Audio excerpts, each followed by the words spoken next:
रात के 3 बजे थे। पंखा सिर्फ हवा नहीं, पुरानी यादें भी उड़ा रहा था। रिया ने नींद में करवट ली और तभी फोन बजा।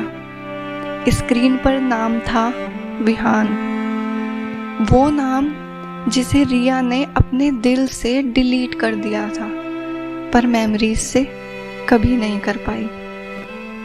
उसने कॉल उठाया। विहान की आवाज आई, रिया, मैं लौट रहा हूँ, बस एक बार मिल लो। रिया ने आंख बंद की, लंबी सांस ली और सिर्फ एक जवाब दिया, विहान, अब वापस मत आना। 3 साल पहले विहान एक अजीब सा लड़का था। ना ज्यादा बातें, ना बड़े सपने, पर उसकी आंखों में एक विश्वास था।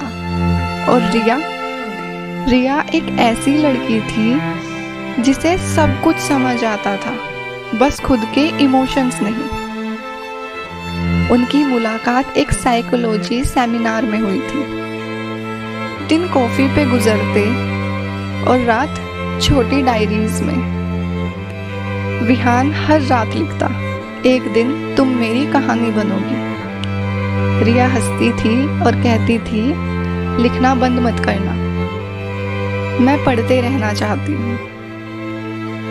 फिर एक दिन विहान बिना गुड बाय के चला गया।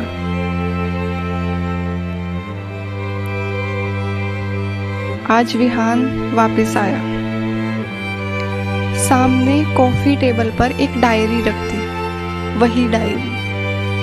उसमें लिखा था, रिया, तुम मेरी कहानी थी पर सच नहीं थी।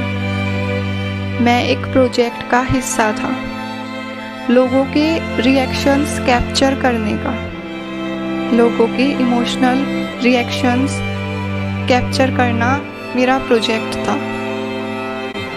एक रियल लाइफ अटैचमेंट एक्सपेरिमेंट। तुम मेरी स्टडी सब्जेक्ट थी। रिया चुप थी। सिर्फ उसकी आंखों का सुकून उसके तूफान को छुपा रहा था। विहान बोला, पर इस बार मैं सच में लौट आया हूँ। रिया ने उसकी आंखों में देखा और कहा, तो अब सच के लिए आए हो। पर उस झूठ में मेरी जिंदगी निकल गई। विहान ने कन्फेस किया, वो हर स्माइल, हर लेटर, हर टच एक कैमरा पे रिकॉर्ड हुआ था। तुम्हारे रिएक्शन ग्राफ में थे।